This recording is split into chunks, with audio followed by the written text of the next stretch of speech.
Invitamos al escenario a Patricia Juárez, primera vicepresidenta del Congreso de la República, y a Carlos Meléndez, socio fundador de 50+1, Análisis Político y Estratégica, y a Omar Aguapara, quien conducirá la sesión. Adelante, Omar.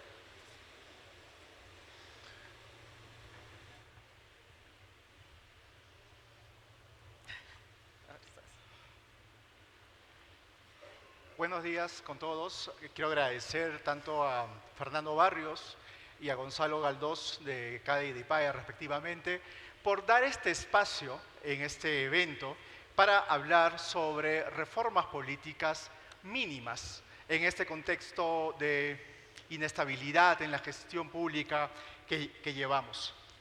Quiero comenzar con Me acompañan obviamente hoy día la doctora Patricia Juárez, que es la vicepresidenta del Congreso, y Omar Aguapara, el secretario ejecutivo de Transparencia, para poder compartir estas visiones que tenemos sobre qué reformas podemos hacer hasta abril del próximo año, que es cuando se convocan a elecciones generales y hasta cuando está permitido poder hacer algunos cambios y algunas regulaciones. Voy a comenzar con mi presentación, en la cual ¿no avanza el...? Dijeron. Ahí está, perfecto. En estos días hemos hablado de mucho optimismo económico, pero incredulidad política a la vez. ¿Ok? Hace poco un analista internacional dijo que en el Perú la economía crece de noche mientras los políticos duermen, ¿no? Tenemos que evitar eso. Tenemos que hacer reformas políticas que permitan que los políticos, sin generalizar obviamente, logren contribuir y crear instituciones que nos permitan acompañar el crecimiento económico con desarrollo político e institucional. ¿Por qué existe este hiato, esta tensión entre el crecimiento económico y entre el bajo desarrollo de nuestras instituciones políticas? En primer lugar, porque nuestro desarrollo económico, nuestro modelo económico, está diseñado con una lógica basado en la libre competencia. Pero nuestro modelo político está basado más bien en una lógica de disminución de la desigualdad. Es como una tensión entre Chicago Boys llevándose adelante las reformas de mercado y, entre comillas, por favor, keynesianos haciendo reformas políticas. Damos algunos ejemplos. Fíjense lo que se decía hace algunos años desde Idea Internacional o desde otros especialistas en reformas políticas que decían que la única forma de dotar de igualdades, oportunidades, de competencia a las organizaciones, evitando que el dinero privado sea el factor principal para la selección de representantes en cargo de elección popular. Esto se ha dicho y lamentablemente hay otras citas como ustedes pueden ver.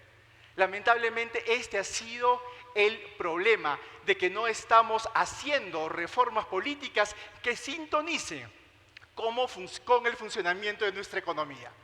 El financiamiento público ha generado efectivamente reducción de la desigualdad. Estos son los montos de financiamiento público de los partidos políticos con nuestros impuestos que van a los partidos que tienen representación parlamentaria desde el año 2017 en adelante. 107 millones de soles de nuestros impuestos, más o menos 30 millones de dólares, que han permitido que los poderes ilegales, que los poderes informales no tengan intereses en la forma como se hace política. ¿Qué es lo que propongo? Lo que propongo es hacer reformas políticas que dialoguen con la estructura de la economía peruana.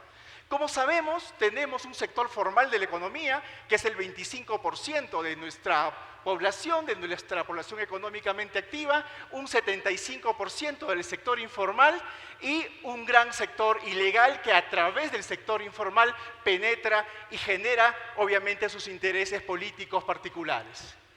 Lo que queremos es que ese sector formal de la economía tenga mayor presencia en la política también, que logre expandirse, de tal modo que el sector informal logre estar disminuido.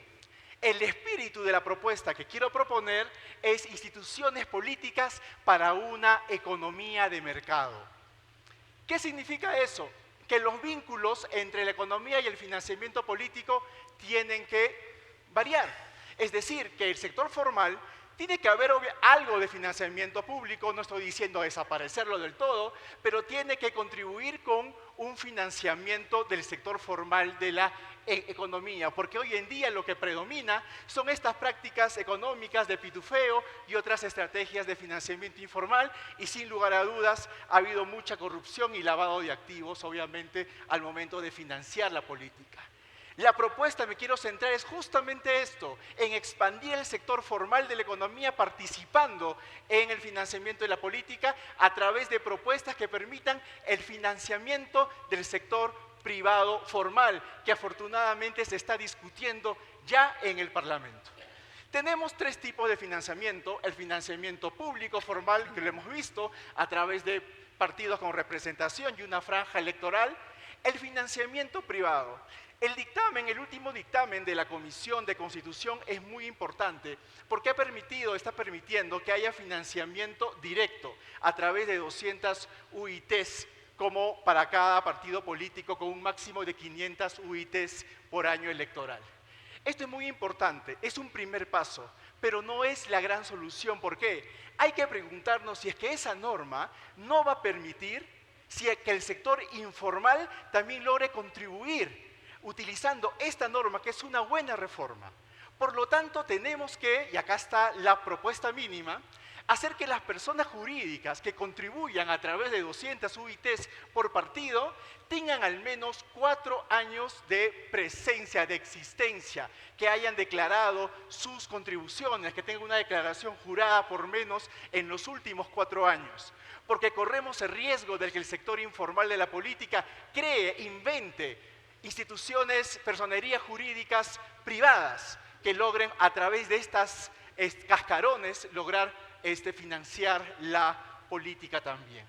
Necesitamos que los créditos financieros que logren tener los partidos políticos se gestionen a través del sistema financiero formal y que se sancione penalmente a las fuentes ilegales, no a las faltas administrativas, sino a las fuentes ilegales de la política.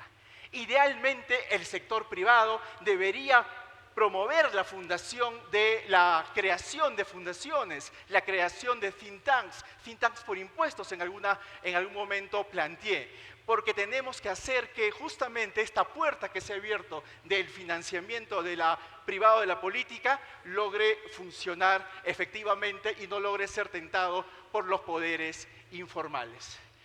Pero el otro punto muy importante tiene que ver a través de la vinculación entre la economía y la representación legislativa. Hoy día tenemos un Congreso unicameral, con distritos electorales múltiples. Afortunadamente el Congreso de la República ha traído la bicameralidad de vuelta, porque hoy en día lo que tenemos que luchar es en contra del voto preferencial y del transfugismo, porque precisamente el voto preferencial es lo que permite, lamentablemente, que los sectores, los intereses informales y legales penetren a la política. ¿Cuál es la propuesta? ¿Cuál es la segunda propuesta? Permitir una representación partidaria. Es decir, que cuando vayamos a elegir un Senado de la República, porque como ustedes saben, a partir de las próximas elecciones vamos a tener que elegir a un Senado de 60 representantes y a una Cámara de Diputados. Lo que está previsto por ahora es que estos representantes sean elegidos por voto preferencial. ¿Qué significa esto? Que vamos a tener que marcar 7 votos preferenciales, 3 para el Senado, 2 para diputados y 2 para Parlamento andino. Estamos en condiciones de que 40 partidos políticos, que por lo menos hasta ahora están inscritos, marquemos nosotros 7 votos preferenciales, sabiendo que el voto preferencial ha sido el mecanismo que ha permitido que precisamente los poderes informales y legales penetren a la política. La segunda propuesta que planteamos es que los senadores sean elegidos por lista cerrada, que sean responsabilidad de los partidos políticos y que evitemos que el voto preferencial, muy bien, que esté en la Cámara de Diputados, pero que el Senado, de acuerdo además con el diseño bicameral, va a ser muy poderoso y no podemos darnos el lujo que ese Senado superpoderoso caiga en manos de intereses que se filtran en los poderes informales. Nosotros queremos una democracia liberal y tenemos que pensar en reformas políticas que expandan la presencia del sector formal, porque cuando tenemos una mesocracia, el resultado político de esa mesocracia es una democracia liberal. Hoy en día, lamentablemente, cuando el sector informal predomina, lo que tenemos es una crisis de representación. Y lamentablemente a lo que estamos yendo es al dominio de una lumpenburguesía en la política. Tenemos que evitar eso, expandiendo una democracia liberal y con estas dos reformas de financiamiento privado, pero controlado, transparente y con listas cerradas para elegir senadores, podemos dar unos primeros pasos para tener unas instituciones y una representación política que permita que el sector formal se expanda y que se disminuyan los sectores informales e ilegales. Esta es mi presentación, que esto lo quería compartir con ustedes, y ahora doy paso a la vicepresidenta del Congreso a que nos compartan el trabajo que han hecho en el Congreso. Permítanme. Gracias.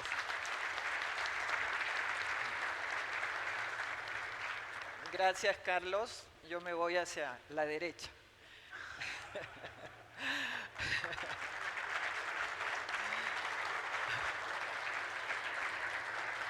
En principio, quiero agradecer, para mí es un alto honor estar con todos ustedes en esta conferencia anual de ejecutivos que día a día reúne a los principales, que año tras año reúne a los principales líderes de todo el país. Mi participación, estriba en que tenemos que dar a conocer las reformas que ha hecho el Congreso de la República desde el año 2021 hasta el año 2026, en que proyectamos las nuevas elecciones regionales y municipales, respondiendo, por supuesto, a los retos que significan las crisis no solamente en materia política, sino en materia electoral que tenemos desde hace muchos años. Nosotros tenemos, y creo que ya se ha discutido mucho acá, graves problemas en nuestro país. Problemas como la inseguridad ciudadana, los escasos presupuestos, por ejemplo, para combatir la minería ilegal. Tenemos una polarización política que nos lleva, no de ahora, nos lleva ya de hace por lo menos 10 años atrás en nuestro país y que genera, por supuesto, inestabilidad. Vivimos y tenemos graves problemas de corrupción en el país. Hemos visto, por ejemplo, que la Contraloría General de la República, uno de los,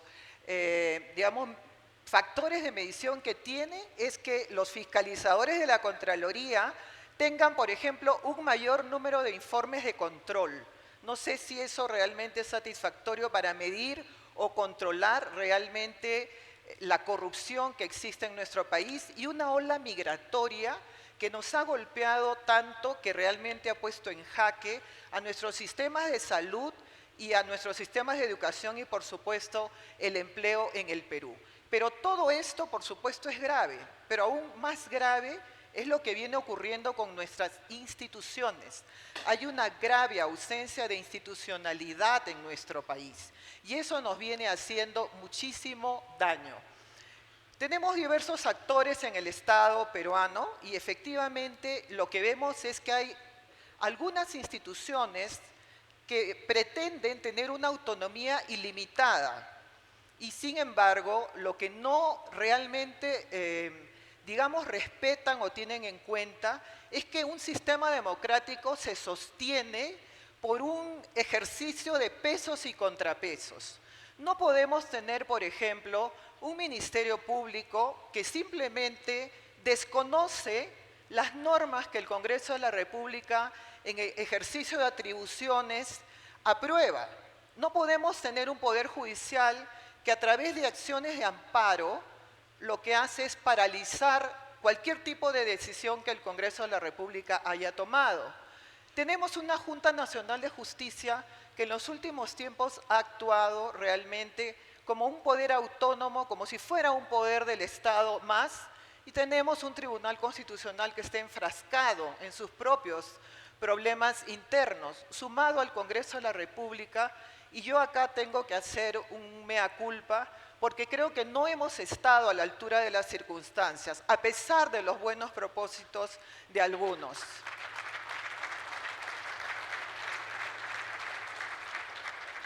¿Y qué podemos decir del Ejecutivo? Está en piloto automático desde hace mucho tiempo. Y así tenemos a la ciudadanía, que algunos quieren más derechos, otros quieren menos derechos y piensan que los gobiernos autoritarios son los que realmente pueden sacar al país hacia adelante. En el Congreso hemos planteado soluciones legislativas, aun cuando algunos sean escépticos en esto, pero hemos planteado soluciones legislativas en materia de los principales problemas que tenemos en el Perú, por ejemplo, inseguridad. En inseguridad, nosotros hace muy poco hemos tenido un pleno legislativo en materia de normas para luchar contra la criminalidad en nuestro país. Sin embargo, consideramos, y eso ya lo va a tratar la doctora Echaíz en el panel que le toca, que la reforma del sistema de justicia, Ministerio Público y Poder Judicial son elementos fundamentales para que finalmente podamos tener una lucha, éxito realmente en la lucha contra la criminalidad y contra la inseguridad ciudadana que aqueja a todos, desde los más pequeños hasta los más grandes en nuestro país. Tenemos en materia de descentralización, frente a lo que ha hecho el Congreso, propuestas como por ejemplo la eliminación de los movimientos regionales, que creemos que lo que han hecho realmente en nuestro país es debilitar el sistema de partidos políticos. Realmente las democracias se sostienen con un sistema de partidos políticos fuerte, estable, y lo que hemos generado en realidad en muchos de los casos son caudillos en regiones que muchos se encuentran en este momento procesados y se encuentran presos por los actos de corrupción que han cometido. En materia de descentralización también hemos apostado por la reelección de las autoridades, porque creemos que las autoridades buenas, las autoridades que realmente hacen un trabajo por su comunidad, tienen que ser reelectas por un periodo más, porque es el pueblo el que tiene que determinar y tiene que elegir en estos casos. Hemos planteado también soluciones legislativas en materia de soluciones a la crisis electoral que tenemos. De acuerdo a lo que ha señalado el presidente del Jurado Nacional de Elecciones, probablemente, y creo que Carlos se quedó un poquito corto, estemos llegando a 68 partidos políticos que participen en las elecciones presidenciales del año 2026. Y por supuesto, esto viene por la reforma que nos vendieron como la panacea en el 2019, en donde señalaron que las elecciones primarias, obligatorias, abiertas, las famosas PASO iban a ser el filtro. Esas PASO no han funcionado ni siquiera en Argentina y se pretendió exportar a una situación como la nuestra. Hemos elevado también la valla electoral. La hemos regulado en el sentido que los partidos deben de participar con un 5% de votos válidos y conservan su inscripción, más un 5% de representantes en cada una de las cámaras, así como también las alianzas políticas se ha considerado a través del dictamen ya aprobado en la Comisión de Constitución, que deben ser un 5% más un 1%, sin considerar el número de partidos que formen la alianza. Si quieren 10 partidos pueden conformar una alianza y se agrega un 1% más y deben de tener un representante en cada una de las cámaras. Y la crisis política la hemos enfrentado planteando desde el primer día que asumimos la presidencia de la Comisión de Constitución, ¿qué es lo que necesitábamos en el país con un gobierno como Castillo y con un presidente del Consejo de Ministros que atacaba constantemente al Congreso? Generar institucionalidad, y para eso planteamos la ley de cuestión de confianza, que no permitía el cierre indiscriminado del Congreso como la denegatoria fáctica de Vizcarra. Planteamos que el Perú lo que necesitaba era estabilidad, necesitaba certidumbre, y una asamblea constituyente lo único que nos iba a traer era pobreza y nos iba a traer, por supuesto, líderes que quieran perpetuarse en el poder como Cuba o Venezuela. A través de un decreto en la Comisión de Constitución, mandamos al archivo la propuesta del Ejecutivo de Asamblea Constituyente. No más Asamblea Constituyente en el Perú. Ese fue un tema fundamental para la estabilidad democrática en nuestro país.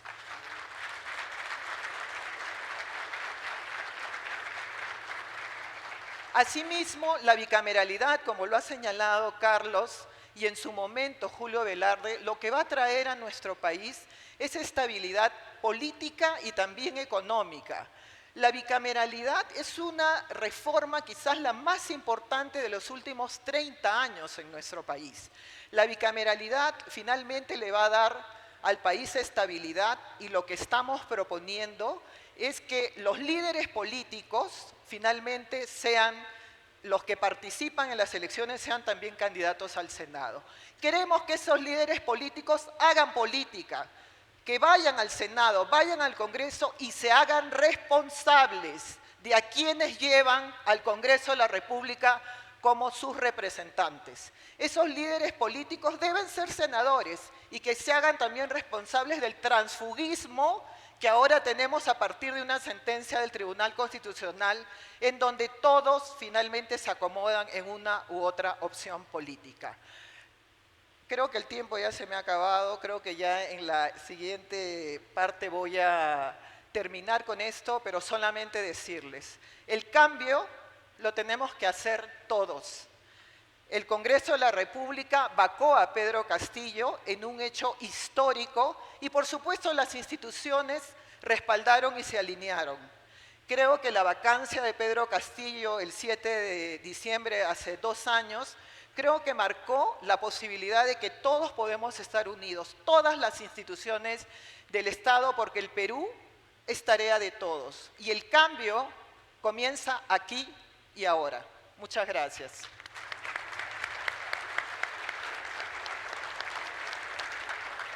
Gracias.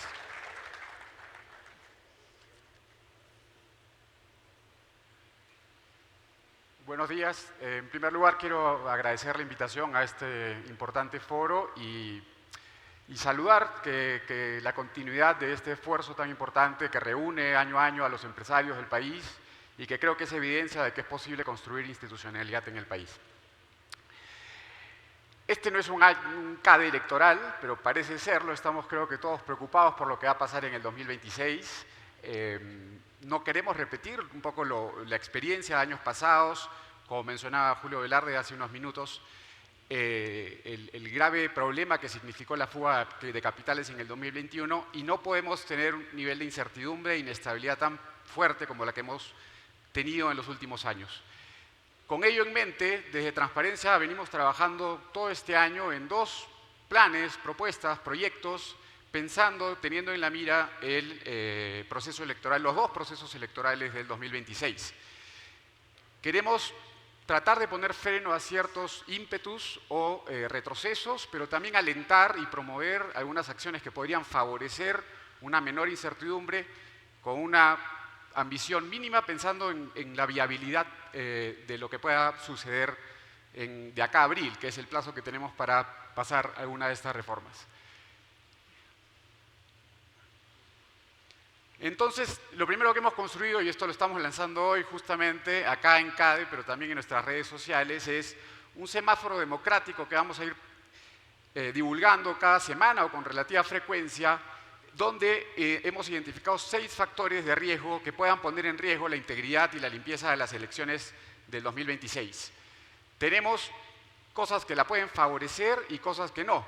Estamos muy preocupados, por supuesto, por la atomización partidaria y la polarización, por la pérdida de autonomía de los organismos electorales, por la posible falta de idoneidad y dignidad de candidaturas, por los escasos consensos que hay hoy para la gobernabilidad y la debilidad estatal, que se refleja en una meritocracia cada vez más debilitada, en el problema de los fake news y la desinformación, que va a ser muy grave, me parece, por el desarrollo tecnológico. Y saludamos, desde luego, el retorno de la bicameralidad. Coincido que es uno de los proyectos más importantes que han sucedido, uno de los cambios más importantes que han sucedido en los últimos 30 años, pero hay que estar también muy atentos a que no produzca un nuevo desequilibrio quizás en la relación entre los poderes del Estado. por ahora todo parece estar muy bien encaminado. Además del semáforo, lo que hemos pensado, mirando hacia adelante, y sobre la base de un proceso de escucha y de diálogo y de consenso, creyendo que son de los propios actores políticos de donde tienen que venir también las respuestas, es que hemos conversado con 17 partidos políticos, hemos encuestado a más de 50 líderes de opinión y expertos, muchos de ustedes, o varios de ustedes están presentes acá y han respondido a estas encuestas. Hemos tenido 2 focus groups en Lima y en Ayacucho con jóvenes universitarios y hemos tenido una encuesta, y nos hemos basado en una encuesta nacional urbano-rural, quizás la vieron, de Ipsos, pedida por IDEA, con una muestra de más de 6.000 encuestados. Con esos insumos hemos vuelto a dialogar con los partidos políticos, hemos construido espacios de diálogo en 15 regiones del Perú y hemos tenido la semana pasada un primer foro anual por la democracia y la institucionalidad, donde también nos acompañaron más de 10 partidos políticos en el espacio. Y finalmente, en una etapa de consenso, reunimos en Ayacucho y en Lima. Estos son, los 17 partidos políticos con los que hemos conversado, varios antiguos, varios nuevos, y estos son algunos de los 50, los 50 líderes, de nuevo, muchos de ellos están acá presentes en esta audiencia, de los cuales hemos escuchado y de los cuales hemos recogido su opinión. Y finalmente, les comentaba, este proceso culminó con un encuentro en Lima y en Ayacucho que reunió a 50 jóvenes menores de 45 años que identificaron 6 soluciones para mejorar la democracia en el Perú. ¿Cuáles son esas 6? Quiero mencionarlas y luego hacer énfasis en un par de ellas, porque de alguna manera algunas de ellas han avanzado. A comienzos de año nos imaginamos una serie de reformas que podían mejorar la competencia electoral en el 2026. Algunas de ellas han avanzado, algunas de ellas han retrocedido. La democracia interna de los partidos políticos, ahí discrepo con la congresista, sí creo que el elemento filtro de las PASO, no tanto el elemento de la democracia interna, pero el elemento filtro que nos pudo haber dado las PASO, en Argentina se redujo el número de partidos políticos de 15 a 5 en la elección general. Hoy día tenemos 39 partidos políticos, ayer terminó de inscribirse uno más, y 29 por inscribirse, lo que nos va a llevar a una competencia de más o menos 68 partidos políticos. Y no tenemos nada que evite hoy que esos 68 lleguen en abril de 2026. Saludamos el financiamiento privado o la reforma que ha impulsado esto, creemos que eso es algo positivo y eso no lo voy a mencionar porque ya Carlos lo mencionó y es algo que ha avanzado bastante bien en el Congreso. Y el tema más importante hoy creo que es la forma de incentivar las alianzas electorales. Estas son las 3 soluciones que, después de todo este proceso, hemos encontrado que tienen el apoyo de varios partidos políticos y de voces de la ciudadanía. Hay otras 3 soluciones que reflejan un consenso social, que son más ambiciosas, que van a tomar mucho más tiempo, que son un proceso de largo alcance, como fortalecer la autonomía de las instituciones, la reforma del sistema de justicia. También estamos atentos a este proyecto de ley sobre idoneidad, que busca excluir, fue aprobada el martes en la Comisión de Constitución, a sentenciados por delitos como terrorismo, violaciones de derechos humanos, atentar contra los poderes del Estado, que esperemos pueda avanzar también en el Congreso, en el Pleno. Y con ello también sería importante, pensando en la idoneidad de las candidaturas, pensar en que la gente también vuelva a participar en política. Donde me quiero detener 2 minutos en los que me queda es en el tema de las alianzas electorales. Estamos muy de acuerdo con la posibilidad de que los partidos puedan reunirse y no se les castigue por ello, con un punto adicional, que es la propuesta actual, es un buen paso hacia ahí. Pueden juntarse 10 partidos y no se les va a castigar, no va a ser un desincentivo para ello. Y también queremos pensar en la posibilidad de algo que existe en México. Por ejemplo, tuvo lugar en la última elección presidencial y es la idea de los frentes presidenciales. Les comentaba que hoy en el ROP, al día de hoy, hay 39 partidos políticos inscritos y 29 en proceso de inscripción. Si todos entran, nos quedamos con 68 partidos, lo que va a ser una votación bastante complicada. El objetivo hoy, hasta abril, es ver cómo reducir la atomización para las elecciones generales promoviendo frentes y por lo menos reducir el número de candidaturas presidenciales. Con ello, una posibilidad es que no se den los costos de transacción y las fricciones naturales que se pueden dar cuando se intentan amalgamar listas parlamentarias. En este escenario, cada partido va con su lista parlamentaria por separado, pero en torno a una única candidatura presidencial. Les comentaba el caso de México. La candidata que ganó, Claudia Sheinbaum, ella es del Morena, del partido de gobierno de AMLO, pero fue o llevó con ella al Partido del Trabajo y al Partido Verde Ecologista.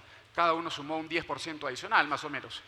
Y en el otro lado, Xochitl Gálvez llevó a 3 partidos históricamente antagonistas, como son el PAN, el PRI y el PRD. Y esto favoreció un poco a concentrar las candidaturas en torno a 2 figuras presidenciales. No va a reducir el número de partidos, pero puede crear un incentivo no solo en términos electorales, porque también hay que pensar en términos de gobernabilidad. Hoy vamos a elegir, o el 2026, vamos a elegir un presidente que va a enfrentar un Congreso probablemente fragmentado nuevamente. Estas alianzas, estas conversaciones, estos consensos no deben quedar únicamente en el espacio electoral, sino también apuntar a tener alianzas de gobernabilidad del 28 de julio del 2026 en adelante. No podemos tener un Congreso con 10, 12, 14 partidos políticos o bancadas, porque volvemos a tener el ciclo de inestabilidad, de incertidumbre en el que estamos atorados, en el que estamos atascados. Esto es un proyecto mínimo, tenemos ya un proyecto de ley trabajado, lo hemos hecho llegar a varios miembros del Congreso de la República, creemos que puede ayudar a fortalecer o al menos reducir el número de candidaturas en el 2026. Creemos que ese es el problema urgente. Hemos visto que hay otros problemas, por supuesto, que nos van a seguir acompañando, pero mirando de acá, en el poco tiempo que tenemos por delante, tenemos que apuntar a tener una elección lo más ordenada posible para tratar de evitar tener los problemas que hemos tenido en el pasado. Muchas gracias.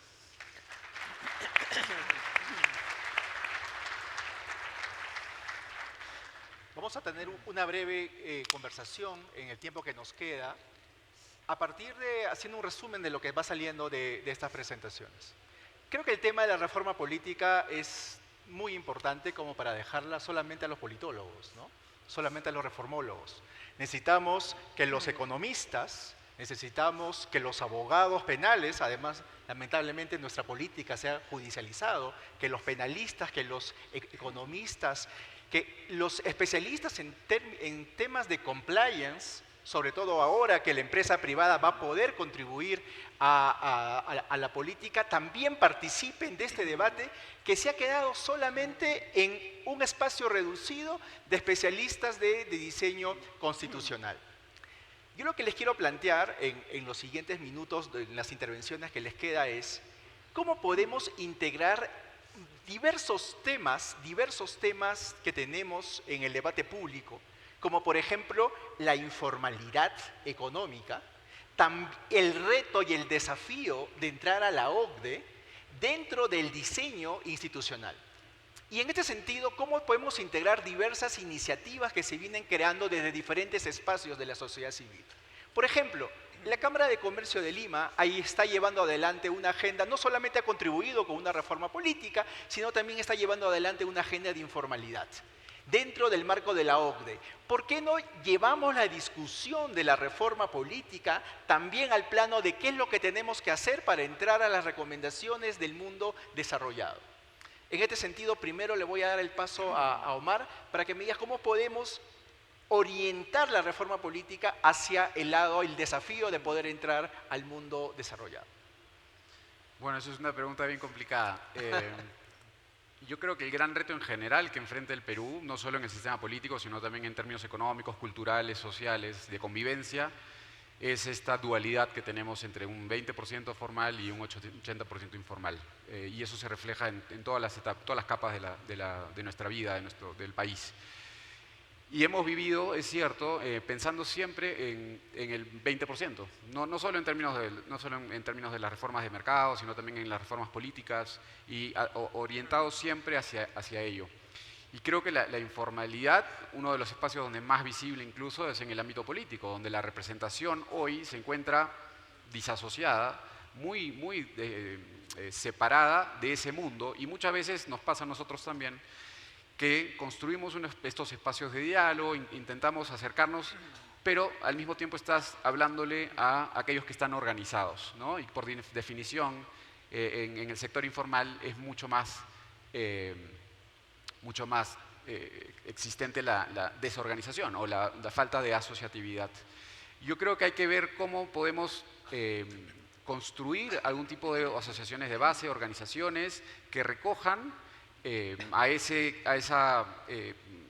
sector de la población, de la ciudadanía que hoy día no solo está excluida de mecanismos económicos, pero sino también de mecanismos políticos. No sabemos cómo vota propiamente una persona informal, cuál es su identidad, cuál es su cultura, cuál es el mensaje con el que se le puede llegar, ¿no?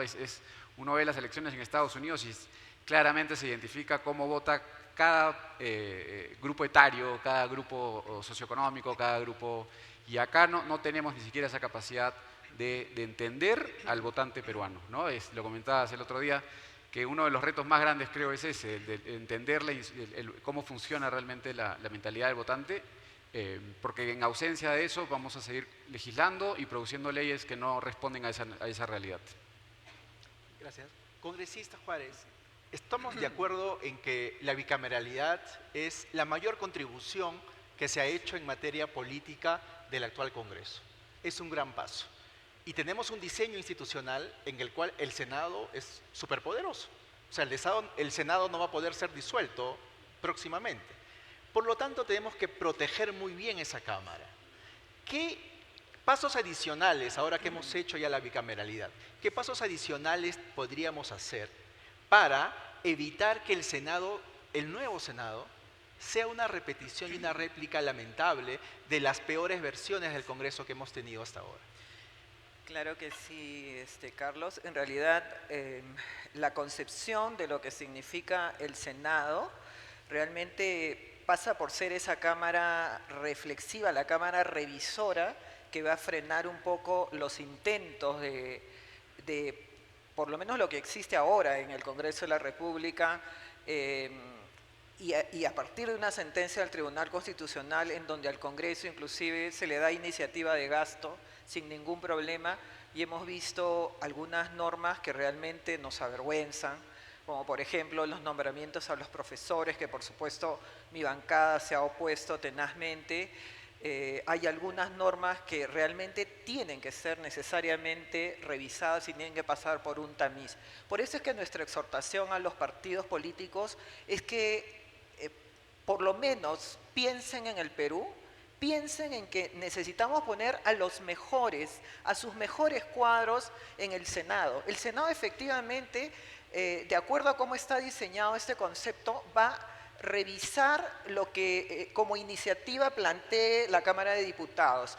Las cosas que el Senado finalmente decida son en instancia definitiva, no van a regresar a diputados, no se puede plantear una reconsideración. El Senado inclusive lo que puede hacer es modificar y aprobar las iniciativas legislativas que sean aprobadas por Cámara de Diputados, y luego a partir de ahí culmina el procedimiento parlamentario. Entonces, por eso es que la invocación es que vayan los mejores. Necesitamos también plantear otras reformas, como por ejemplo, tal vez discutir la que podamos renovar por mitades el Congreso de la República, porque 5 años es un periodo de mucho tiempo, es muy desgastante. Pero también aprovecho solo estos minutitos para decir que ayer se ha aprobado en la Comisión Agraria la nueva Ley de Promoción Agraria. Y ese ha sido un combate y una lucha, porque desde nuestro espacio lo que sí te quiero decir es que nuestra lucha es constante con las izquierdas. Y ahora que hablaron de informalidad, pensaba y decía, desde nuestro espacio, nosotros lo que hacemos siempre es entender, o por lo menos que entiendan en el Congreso un sector, que sin inversión no hay trabajo. Y que nuestra población, nuestros ciudadanos lo que necesitan es trabajo formal con todos los derechos que le corresponden. Pero para eso necesitamos tener inversión, necesitamos tener un empresariado responsable y fuerte, y que el Congreso le dé el marco legal, como la Ley de Promoción Agraria, por ejemplo, que se aprobó ya el día de ayer. Nos queda todavía, Julio. Gracias. Nos quedan todavía unos minutos para una ronda adicional de intervenciones. Y lo que quería hacer una pregunta adicional a Omar. Omar, la iniciativa, la propuesta de promover las alianzas, me parece que es algo que se puede trabajar en el corto plazo. Pues si podrías precisar, cuáles son los incentivos? ¿Cómo hacer que esta hiperfragmentación que vamos a tener que podemos llegar a 60 partidos políticos, se generen los incentivos para competir, sabiendo que lamentablemente cada uno de estos partidos está pensando ser el outsider de la temporada, ¿no? Cada uno de estos mini candidatos quiere ser el próximo que con 10, 12% pase a una segunda vuelta. ¿Cómo poder luchar contra esa cultura política que se ha establecido a nivel de los candidatos? Bueno, lo primero creo que pensar, bueno, muchos de estos partidos políticos van a desaparecer pasado el periodo electoral, no van a salir, no van a cumplir con alcanzar la valla probablemente, pero creo que está en manos de aquellos partidos políticos que sí tienen una propuesta, que sí tienen un proyecto político, que tienen una tradición, una historia, un recorrido en la política peruana, en aquellos para organizar un poco mejor la política peruana. Creo que hay muchas coincidencias, hay muchas más coincidencias entre ellos que discrepancias. Lo hemos podido ver en estas rondas de diálogo que hemos construido con ellos. En más de una ocasión hemos visto secretarios generales de partidos políticos con presencia en el Congreso que no se conocían, que no habían tenido el espacio de encuentro. Espacios como este, espero el próximo año, por ejemplo, sirva para eso también.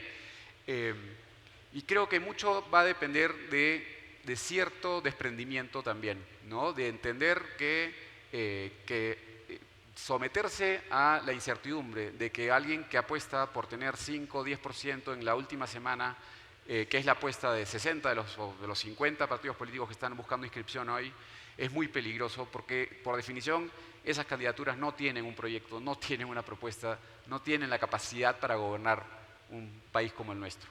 Y creo que aquellos partidos que sí están en capacidad de hacerlo, que están presentes hoy día en el Congreso, tienen que pensar en la forma de dejar a un lado desacuerdos que van a existir, en la política hay desacuerdos, no todo es unánime, y pensar en cómo construir frentes, de nuevo, no solo con las miras a las elecciones, también con miras a gobernar del 28 de julio en adelante, porque va a ser muy difícil construir consensos en ausencia de esos frentes o coaliciones o alianzas. Congresista Juárez, ¿qué es lo que tenemos que concentrarnos de la sociedad civil, el sector empresarial, en apoyar al Congreso de aquí hasta abril del próximo año, que se puedan hacer reformas mínimas? ¿En qué tenemos que concentrarnos para usted de acá hasta abril? Bueno, hay algo que es elemental y fundamental y que, digamos, jugó en contra en las últimas elecciones y creo que deberíamos de aprender la lección en esos casos. ¿Puedes creer que hay algo tan simple como el ausentismo electoral?